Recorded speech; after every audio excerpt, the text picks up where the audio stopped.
thank you so much for your friendship and for the invitation to come to Legacy Venture today and talk about bridging this gap, as you just called it, between DC and Silicon Valley, a gap which scientifically needs to get closed as quickly as possible because we have so many things that we can do together.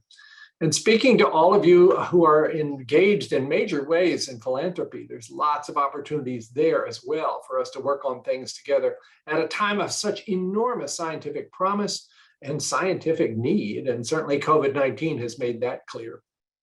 Questions around herd immunity. When do we get to herd immunity? Does getting COVID create similar immunity as a vaccine? I mean, probably for the US specifically is the question it's asking. Yeah, that's another great question. One question is for the people who have had COVID-19, they have survived, they do have immunity. Is that sufficient? Or do you want a vaccine on top of that? The answer is you do want a vaccine on top of that. The natural immunity, although it is a lot better than nothing, it also wanes over time. And there's very strong evidence that a vaccine on top of that will substantially increase your protection.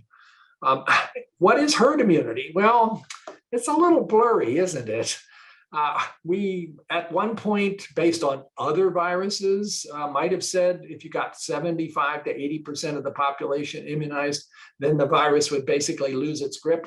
We're pretty close to that, and the virus shows no sign of losing its grip, partly because breakthrough infections are now happening from people who had natural infection or who are vaccinated. So I will tell you, if we can get to 99%, we'll have herd immunity, but we're still way short of that. Well, the Israel data is compelling for older people. It's not as compelling yet for younger people because they're less likely to get seriously ill. But if you ask me, I think we'll get there. I think we probably will be offering boosters to everybody in the United States as the data builds up over the course of the next month or two. By the way, you may have noticed right now, the data is only about Pfizer. Pfizer's the only one that's submitted to FDA for approval for boosters. So people like me who got Moderna, we're going to wait until that data comes through and FDA makes a judgment on it, probably in the next 3 or 4 weeks, and likewise J&J.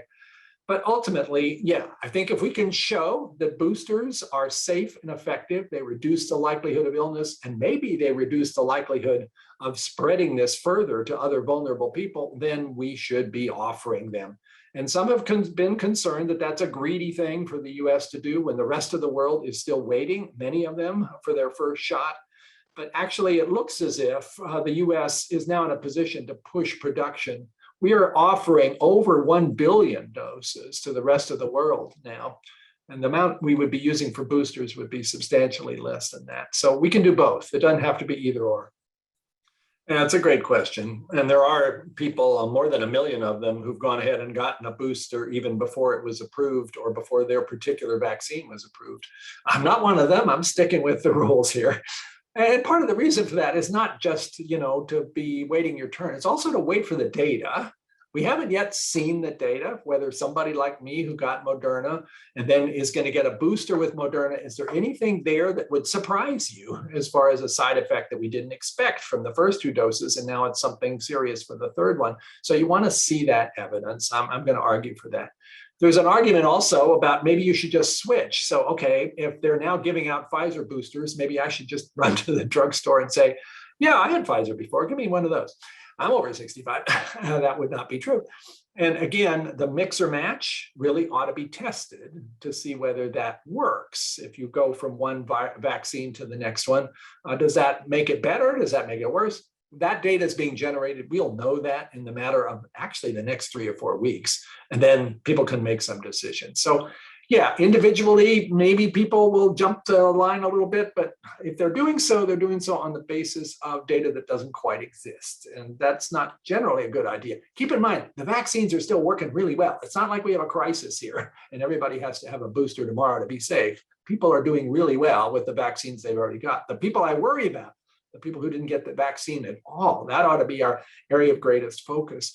And I'm totally frustrated by our inability somehow to get the information in front of those people to convince them to take action.